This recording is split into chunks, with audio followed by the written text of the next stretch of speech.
할렐루야. 3월 23일 토요일 새벽 기도를 시작하겠습니다. 사도신경으로 우리의 신앙을 고백합니다. 나는 전능하신 아버지 하나님 천지의 창조주를 믿습니다. 나는 그의 유일하신 아들 우리 주 예수 그리스도를 믿습니다. 그는 성령으로 잉태되어 동정녀 마리아에게서 나시고 본디오 빌라도에게 고난을 받아 십자가에 못 박혀 죽으시고 장사된 지 사흘 만에 죽은 자 가운데서 다시 살아나셨으며 하늘에 오르시어 전능하신 아버지 하나님 우편에 앉아 계시다가 거기로부터 살아있는 자와 죽은 자를 심판하러 오십니다. 나는 성령을 믿으며 거룩한 공교회와 성도의 교제와 죄를 용서받는 것과 몸의 부활과 영생을 믿습니다. 아멘. 찬송가 337장 찬양하시겠습니다. 찬송가 337장입니다.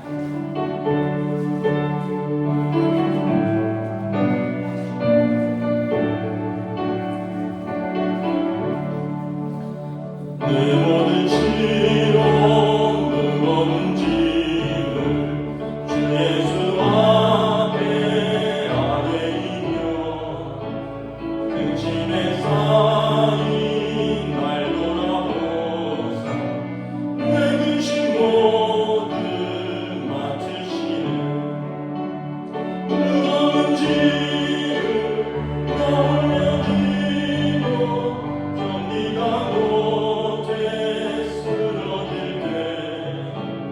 불쌍히 여겨 구원해 주님 은혜의 주님 오직 예수 내 모든 괴로움 닥치는 환난 주 예수 앞에 아뢰이며 주께서 친히 날 구해 주사 넓으신 사랑 베푸시네. 무거운 짐을 다 올려지고 견디다 못 쓰러질 때 불쌍히 여겨 구원해 주님 은혜의 주님 오직 예수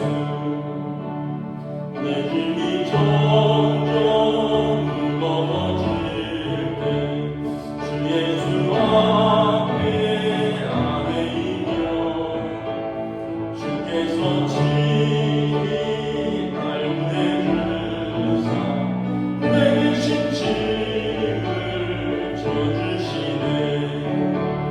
무거운 짐을 다 올려지고 견디다 못해 쓰러질 때 불쌍히 여겨 구원해 주님 은혜의 주님 오직 예수 마음의 시험 무서운 죄를 주 예수 앞에 아뢰이며 예수는 나의 능력이 되사 세상을 이길 힘 주시네. 무거운 짐을 나 홀로 지고 견디다 못해 쓰러질 때 불쌍히 여겨 구원해 주님 은혜의 주님 오직 예수 아멘. 네, 오늘 우리 주신 하나님 말씀은 구약성경 시편 61편입니다. 시편 61편 말씀입니다.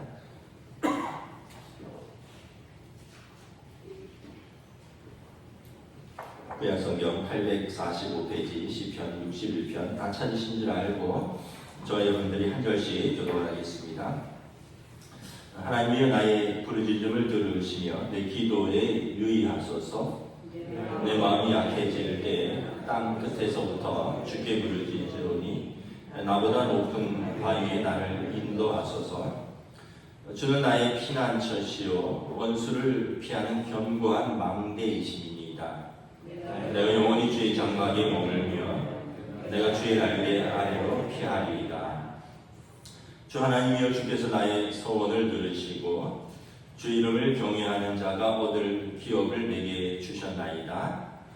주께서 왕에게 장수하게 하사 내 나이가 여러 대에 미치게 하시리이다. 그가 영원히 하나님 앞에서 거주하리니 인자와 진리를 예비하사 그를 보호하소서. 그리하시면 내가 주의 이름을 영원히 찬양하며 매일 나의 서원을 이행하리이다. 아멘. 할렐루야. 토요일 새벽 기도에 나오신 우리 성도들을 주님의 이름으로 환영하고 축복합니다.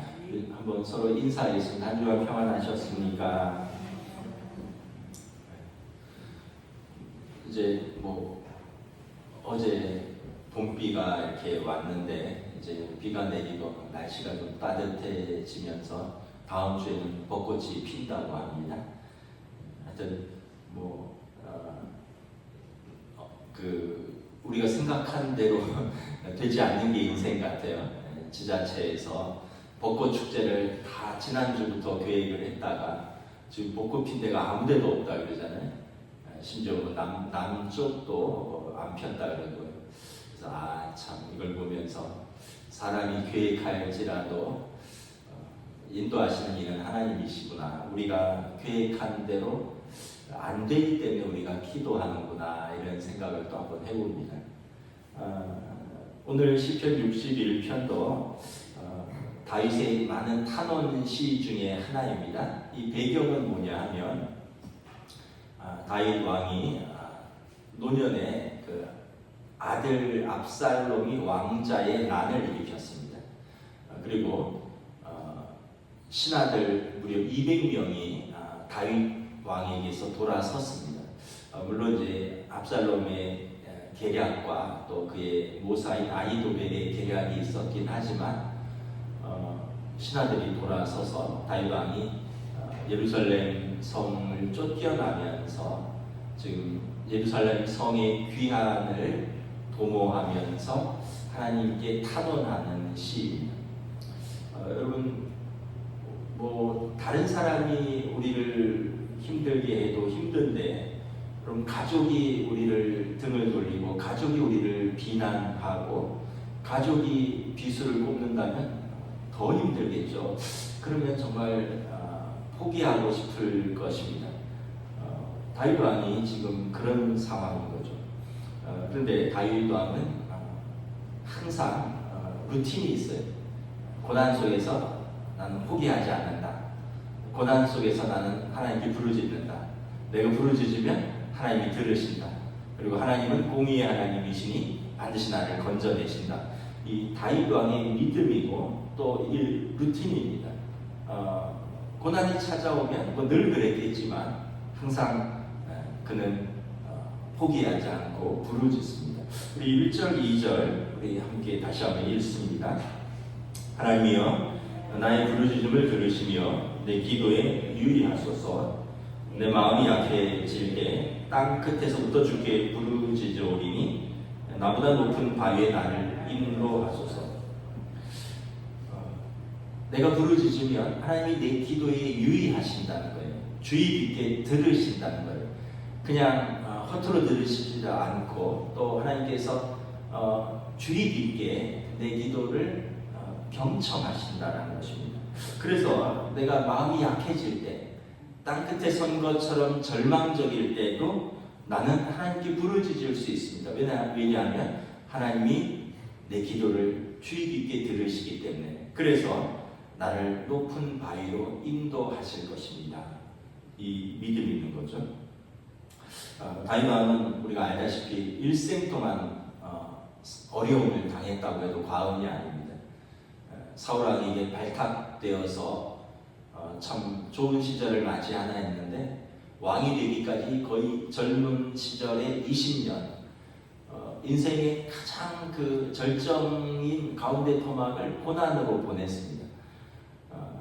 대적들을 피해서 요단강을 건넜고 굴 속에 숨었고 숲속으로 피했고 이웃 나라 블레셋으로 망명해서 미친 척하면서 머리를 풀어헤치고 침을 질질 흘리면서 미친 척하면서 살기도 했습니다. 그래서 어렵게 또 하나님께서 은혜를 주셔서 왕위에 올랐지만 오늘 본문에서처럼 이제는 또 아들이 반역을 일으켰고 믿었던 신하들이 200명이나 또 등을 돌리면서 다윗 왕은 처량하게 다윗성 예루살렘 성을 피신해서 쫓겨다니는 상황입니다. 사람의 힘으로 도저히 어쩔 수 없는 상황 속에서 아까 말씀드린 대로 남이 그렇게 하는 건 그렇다 쳐도 가족들까지 등을 돌리니 아들들이 그렇게 난을 일으키니 정말 어디에다 호소할 수도 없는 것이죠. 그런데 다윗은 포기하지 않습니다. 하나님께 탄원하는 길이 있기 때문에 그렇습니다. 우리도 마찬가지입니다. 우리도 뭐 여러 가지 어려움들이 계속 밀려옵니다. 고난은 한 번으로 끝나지 않고 한 번 파도를 넘어서면 또 다른 파도가 밀려오고요. 그래서 우리 인생은 어떻게 보면 평생 시험의 연속이라고 해도 과언이 아닙니다. 때로는 그 어려움 속에서 땅끝에 선 것처럼 마음이 약해지고 절벽에 선 것처럼 절망적인 상황을 맞이할 때도 있습니다. 그게 뭐 경제적 어려움이든지 뭐 건강의 어려움이든지 가정의 어려움이든지 뭐 각각 경우는 다르겠지만 우리가 땅 끝에 다윗 왕의 고백처럼 내가 땅 끝에 서서 내 마음이 연약해져서 하나님께 호소할 수밖에 없는 그런 때가 있습니다. 사방으로 우겨싸인 것 같은 어려움 속에서 우리가 다윗 왕을 이렇게 본받고 참고해야 됩니다. 눈을 들어 나보다 높은 바위 위에 계실서 나의 기도를 유의해서 들으시는 하나님을 바라보는 것입니다. 다윗 왕의 특징은 포기하지 않는 것입니다. 우리나라 축구 대표팀 응원이 꺾이지 않는 마음이라 그러잖아요. 결코 포기하지 않습니다. 그럼 진정한 팬은 저도 그 응원을 포기하지 않습니다. 선수는 경기가 끝날 때까지 포기하지 않는 것입니다. 제가 어떤 기사를 보면서 되게 좀 은혜를 받은 기사가 있어요. 우리나라에 철인 10종 경기가 있다고 합니다. 저도 뭐 철인 3종 경기는 들어봤는데 철인 10종 경기가 있다는 것은 또 처음 알았어요. 이 이틀간에 걸쳐서 달리고 또 뛰어넘고 뭘 던지고 이런 경기인데 첫째 날은 100m 달리고요. 멀리 뛰기, 포환 던지기, 높이 뛰기, 400m 달리기. 이걸 첫째 날에 5종목을 다 하는 겁니다. 그리고 둘째 날에 110m 허들, 원반 던지기, 장대 높이 뛰기, 창 던지기, 그리고 마지막 1500m 달리기. 이 이튿날 동안에 10종목을 하는데 이건 인간이 할 종목이 아니라는 거죠. 우리나라에 김건우라는 KBS 육상 해설위원이 있는데 이분이 이 종목 선수 출신입니다. 이분 기사가 났는데 이분이 초등학교 3학년 때부터 육상을 시작했대요. 그런데 10살 때부터 해서 이제 10년 가까이 했는데 두각을 발휘하지 못하는 거예요. 항상 단거리로 시작을 했는데 항상 메달권이 바뀐 거예요. 여러분 무슨 선수가 육상 선수가 메달을 못 따면은 아무도 기억하지 않죠. 3위 안에 못 들면 이 사람이 4등을 했든지 100등을 했든지 다 똑같습니다. 근데 늘 이렇게 메달권 밖에서 멈도는 거예요. 그러니까 코치가 넌 단거리는 안 맞나 보다. 중장거리로 한번 전환해봐라. 그래서 400m, 1500m를 도전을 했습니다. 그런데 400m, 1500m에서도 또 두각을 나타내지는 못하는 거예요. 그래서 이제 코치가 안 되겠다. 너 보니까 보폭이 넓으니까 110m 허들을 해봐라. 110m 허들을 하는데 이것도 또 전문 선수가 있어서 메달은 못 따는 거예요. 너 그러면 넓이 뛰기 해봐라. 3단 뛰기. 넓이 뛰기 했다가 안 되겠다. 높이 뛰기 해봐. 높이 뛰기 했다. 그래서 이것저것 하다가 나중에 코치가 야, 너는 특별히 잘하는 건 없는데 그래도 이것저것 다 할 줄 아니까 철인 10종 경기 한번 해봐라. 그렇게 해서 철인 10종 경기로 이제 전향을 했다는 거예요. 그래서 철인 10종 경기 했더니 단순간에 유망주가 떠올랐습니다. 10가지를 다 잘하는 선수가 없는데 자기는 10가지를 거의 메달권에는 근접을 했던 선수니까 10가지를 다 했더니 이게 이틀 동안 10종목을 총점 합산하는데 단번에 우승을 하는 거예요. 몰랐던 재능을 발견한 거죠. 이때가 한체대 3학년 때라는 거예요. 그러니까 10살 때부터 해서 10년간을 이렇게 무명으로 보내면서 자기가 뭘 잘하는지를 계속 찾았던 거죠. 그리고 대한민국 10종 철인 중에 철인으로 20년 동안 한국 육상 철인 10종 경기를 지배했고 그리고 2010년에 광저우 아시안게임에서는 은메달을 땄고 요즘은 KBS 육상 해설위원인데 이분의 장점이 뭐냐면 어떤 육상 종목이든지 다 해설할 수 있다는 거예요. 뭐 높이 뛰기면 높이 뛰기, 넓이 뛰기면 넓이 뛰기, 뭐 단거리면 단거리, 중거리면 중거리, 허들은 허들. 자기가 10종목을 다 했기 때문에 모든 육상의 해설이 다 가능한 전천후 해설위원이라는 거죠. 그래서 이분이 그렇게 또 각광을 받고 있다는 거예요. 은퇴 후에도. 그분이 이런 말을 했습니다. 비결이 뭐냐? 인내하는 겁니다. 절대 포기하지 않는 것입니다.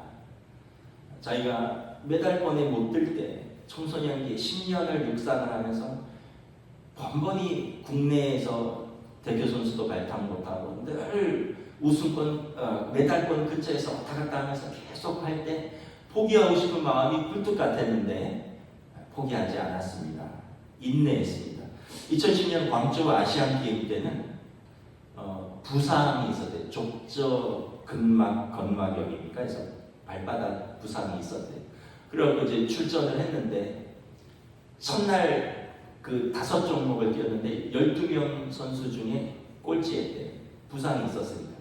근데 대한민국 대표로 나갔는데 포기할 수는 없다. 완주를 하자.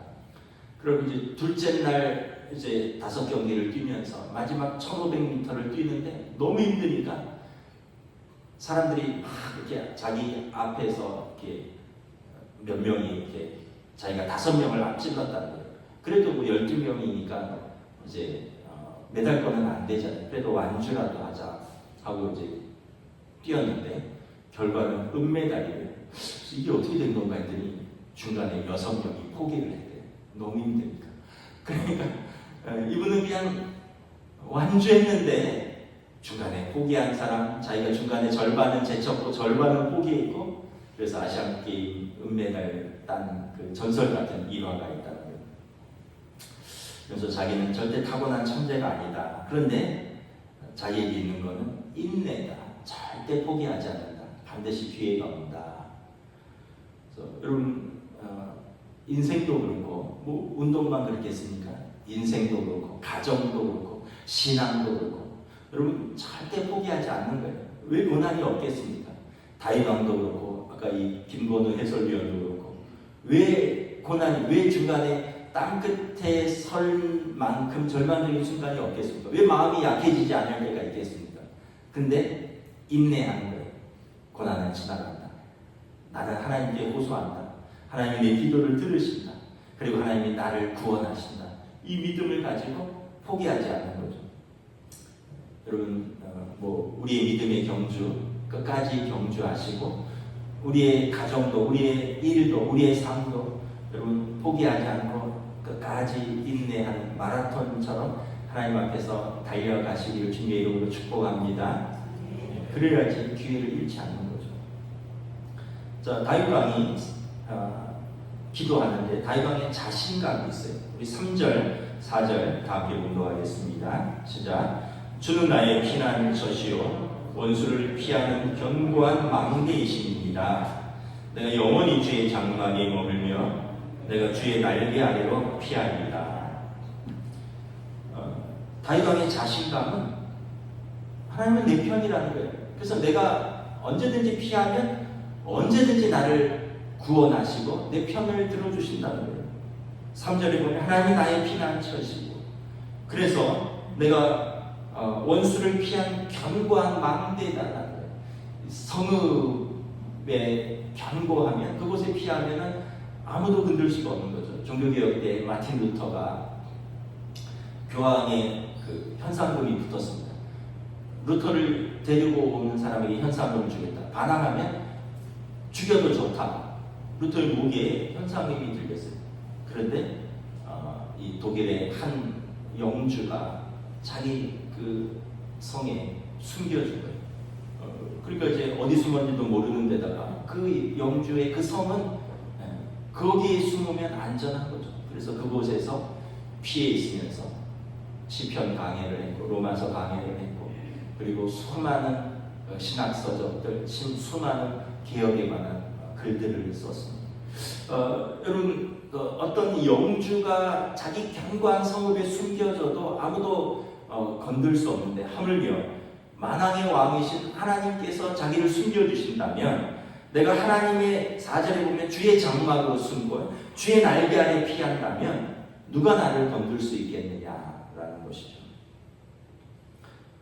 우리가 자주 하는 말이지만 하나님은 우리 아버지 되신 거죠.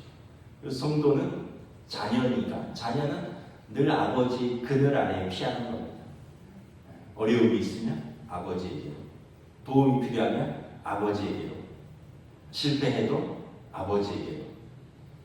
제가 좋은 아버지는 아닌데 애들한테 그냥 습관적으로 하는 말은 있어요. 돈 필요하면 다른 데 가서 얘기하지 말고 아빠한테 얘기해라. 혹시나 애들이 뭐 돈이 필요하거나 아니면 혹시 집을 이름으로 뭐 어디서 빌릴까봐, 친구들이나 아니면 또 은행에서 빌리고 이러면 안 되니까 제가 그냥 혹시나 뭐 그런 일도 없지만 언제나 어려움이 있으면 아빠랑 상의하고 돈 필요하면 아빠랑 의논하고, 그래서 제가 항상 그냥 해주는 건 없지만 아빠가 너를 도와줄 수 있다, 아빠는 항상 도와줄 준비가 되어 있다, 이런 이야기를 계속 해줘요. 그래서 혹시나 이제 지금은 없을지라도 나중에 어려운 일이 생기면, 진짜 무슨 일이 생기면 아빠에게 제일 먼저 전화할 수 있도록, 제일 먼저 요청을 할 수 있도록. 왜냐하면 그게 아버지의 의무고 책임이기 때문에. 그럼 하나님 아버지도 그러신다고 생각합니다. 왜냐하면 하나님은 우리와 아버지와 자녀의 관계를 취하고 있기 때문에 우리가 어려우면 항상 하나님께 기도하는 거예요. 하나님 내 기도를 주의 깊게 들으시고, 그래서 내가 하나님께 피하면 하나님은 언제나 내 편 되시고 나를 숨겨주신다, 거절하지 않으신다. 이 다윗의 자신감인 거죠. 그래서 여러분, 여기 아버지들도 계신데, 물론 이제 필요할 때는 꼭 불필요한 건 거절해야 되겠지만, 아버지는 나를 거절하지 않으신다, 이런 마음을 아이들에게 이렇게 심어주는 것이 저는 중요하다고 생각합니다. 왜냐하면 하나님도 우리를 거절하지 않으시니까. 다윗의 자신감, 다 돌아서도 하나님 아버지는 나한테 안 돌아선다. 억울하면 하나님 아버지한테 달려간다. 나는 하나님은 내 편이시다. 이 믿음이 다윗에게 있는 거죠. 그래서 6절, 7절에 이제 5, 6, 7절 이렇게 고백을 합니다. 우리 함께 봉독합니다. 주 하나님이여, 주께서 나의 소원을 들으시고 주의 이름을 경외하는 자가 얻을 기업을 내게 주셨나이다.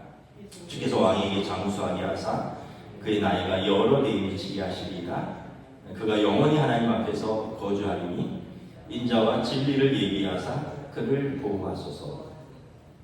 다윗의 믿음은 5절에 보면 하나님께서는 주의 이름을 경외하는 의인에게 복을 주신다라는 이 믿음을 갖고 있는 거예요. 주의 이름을 경외하는 의인에게 기업으로 복을 주신다는 거예요. 그래서 하나님은 살아계시고 당신을 찾는 의인에게 복 주신다는 믿음을 가지고 있는 거예요. 6절, 7절에 보면 이스라엘의 왕은 하나님의 대리자인데, 하나님께서 기름 부어서 세우시고 하나님의 뜻으로 하나님의 백성을 통치하시는 하나님이 대리자인데, 왕이 지금 쫓겨났거든요. 왕이 지금 생명을 담보하지 못하는 상황입니다. 그런데 6절에 보면 왕의 생명을 보호하여 주시고 뿐만 아니라 대대로 왕을 장수하게 하셔서 하나님께서 왕의 편이라는 것, 왕이 하나님께서 세우신 사람이라는 것을 대대로 모든 백성에게 보여주소서. 7절에 보면 하나님이 기름 부어서 이스라엘의 왕을 세우셨으니 인자와 진리로 왕을 보호하시고 예비해 주셔서 다시 왕이 하나님 앞에 설 수 있도록 은혜를 베푸소서. 다윗은 내가 이스라엘의 왕인데 하나님이 세우신 왕 아닙니까? 그렇다면 하나님께서 보호해 주셔야 되지 않습니까? 하나님께서 하나님 편에 서 있는 왕의 편이라는 것을 모든 백성에게 인자와 긍휼로 알게 해 주십시오. 그래서 왕의 권위를 다시 세워 주시옵소서. 왕이 다시 환궁할 수 있도록, 다시 하나님의 뜻대로 하나님의 백성을 통치할 수 있도록 하나님 왕을 세워 주시옵소서. 다윗의 믿음은 반드시 내가 하나님 편에 서 있으면 하나님은 나를 도와주신다라는 믿음을 갖고 있는 거죠. 반드시 하나님의 정의는 실현이 된다는 것입니다. 여러분, 우리에게도 이러한 믿음이 있어야 되는 거죠. 이 땅에서는 또 어쩌면은 다 보상을 못 받을 수도 있어요. 다윗 왕은 다행히 이 땅에서 보상을 받았는데, 근데 여러분 믿음의 조상들 보면 이 땅에서 다 보상을 못 받은 경우도 있어요. 그런데 분명한 것은 하나님 나라에서 그 마지막 최종 심판 때에서는 반드시 의인은 상 주시고 악인은 벌 주신다라는 이 마지막 때는 반드시 하나님의 정의가 이루어질 것입니다. 여러분 누가복음에 보면 부자와 나사로의 비유 있잖아요. 그 나사로 그 거지는 이 땅에서 보상을 못 받았죠. 부자는 자기 마음대로 살았는데 이 땅에서 보상을 다 받은 것 같습니다. 그런데 내세에서 하나님 나라에서는 역전되죠. 너는 네 마음대로 살았지 않느냐. 그래서 하나님께서 하나님의 나라에서는 반드시 바로 잡힌다. 이 믿음을 가지고 우리는 이 땅에서도 그리고 설사 이 땅에서 보상을 못 받는다 할지라도 하나님 나라에서는 우리가 반드시 바로 잡힌다는 이 하나님의 공의를 믿는 믿음을 가지는 거죠. 그러면서 이제 감사로 기도를 마무리합니다. 우리 8절 함께 있습니다. 그리하시면 내가 주 이름을 영원히 찬양하며 매일 나의 소원을 이행하리다. 반란이 진압되고 원수는 물러가고 왕은 예루살렘으로 귀환하고 다시 하나님의 성막에서 하나님의 이름을 높이며 하나님 앞에서 제사를 드릴 그때를 바라보며 감사한다는 것입니다. 여러분 고난은 계속 찾아오지만 끝까지 지속되지는 않습니다. 반드시 지나갑니다. 중요한 건 이제 인내하고요, 견디면서 포기하지 않으면서 기도하는 것이죠. 사실은 그 기도가 왜 중요하냐 하면 우리의 삶의 무게를 하나님과 같이 지는 겁니다. 우리의 삶의 무게가 있잖아요. 우리의 삶의 짐이 있잖아요. 그걸 내가 혼자 다 지면 얼마나 힘듭니까? 그런데 이 짐을 하나님께 나누어지는 겁니다. 예수님께서 말씀하셨죠. 수고하고 무거운 짐진 자들아 다 내게로 오라. 또 시편에 보면 내 짐을 하나님께 던지나이다. 우리의 삶의 무게, 우리의 인생의 짐을 하나님께 이렇게 드리는 것입니다. 이게 기도입니다. 여러분 인내도 하나님이 이끌어 주셔야지 인내할 수 있어요.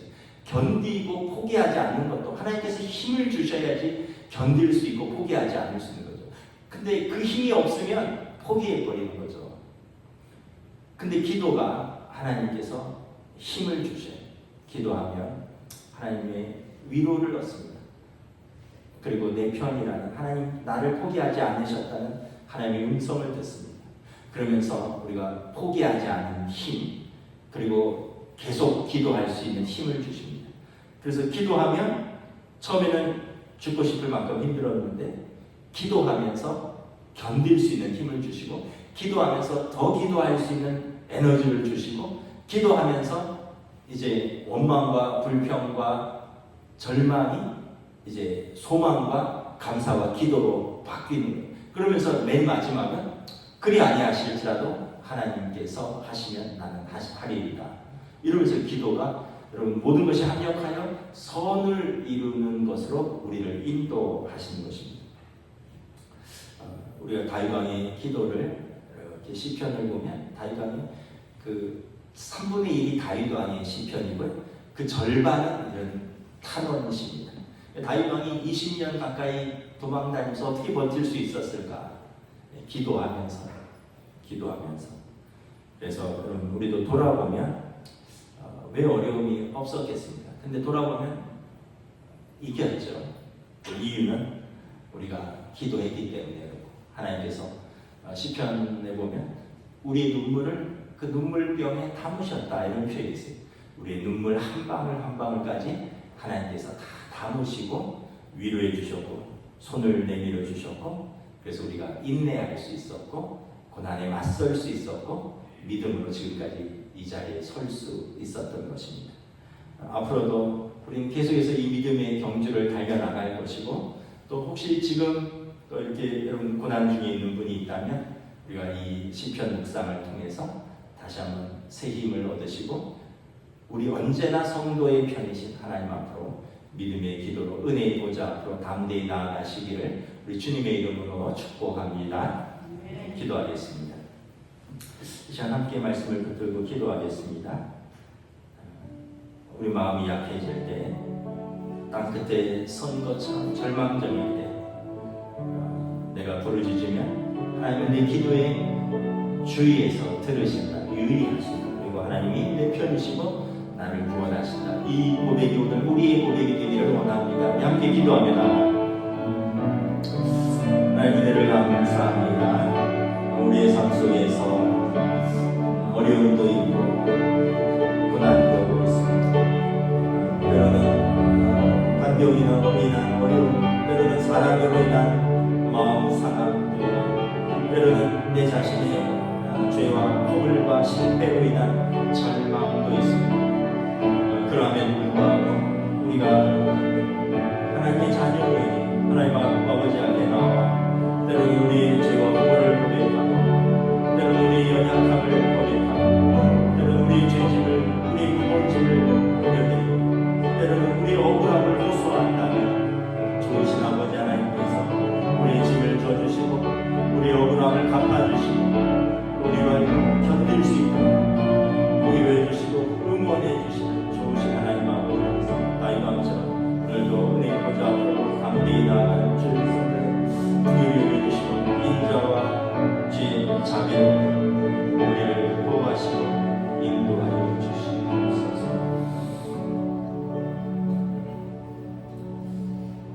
다윗 왕의 시편을 보면 그가 왜 하나님 마음에 합한 자인가를 우리는 잘 알 수 있습니다. 다윗 왕이 실수가 있고 죄가 없어서가 아니라 실수도 있고 죄도 있고 또 수많은 대적들 고난 속에서도 그는 하나님 앞에서 울었고 하나님 앞에서 회개했고 하나님 앞에서 엎드렸고 하나님 앞에서 억울함을 호소했고 그는 하나님 앞에서 모든 걸 붙들고 씨름한 사람이었습니다. 그래서 하나님께서 이는 내 마음에 합한 자라 하셨습니다. 자녀들이 그 부모 앞에서 울 때 그의 연약함과 허물과 심지어 그의 죄에도 불구하고 용서하고 또 어루만지고 위로하고 격려하는 아버지처럼 하나님 아버지는 우리의 좋은 아버지가 되사 때로는 우리의 죄와 허물까지도 우리의 억울함을 그리고 우리의 눈물을 그 병에 담으시고 우리의 마음을 붙들어 주시고 자비와 은혜로 보호하시고 인도하신다. 다윗 왕의 고백이 우리의 고백이 될 수 있기를 원합니다. 때를 따라 돕는 은혜를 얻게 하여 오늘도 은혜의 보좌 앞으로 담대히 나온 주의 백성들에게 은혜 베풀어 주시옵소서. 감사를 드리오며 우리 주 예수 그리스도 이름으로 기도드리옵나이다. 아멘. 하늘에 계신 우리 아버지 이름을 거룩하게 하시며 아버지의 나라가 오게 하시며 아버지의 뜻이 하늘에서와 같이 땅에서도 이루어지게 하소서. 오늘 우리 필요할 양식을 주시고 우리가 우리에게 잘못한 사람을 용서하여 준 것 같이 우리 죄를 용서하여 주시고 우리를 시험에 빠지지 않게 하시고 다하여서 보았소서. 나라와 권능과 영광이 영원히 아버지의 것입니다. 아멘.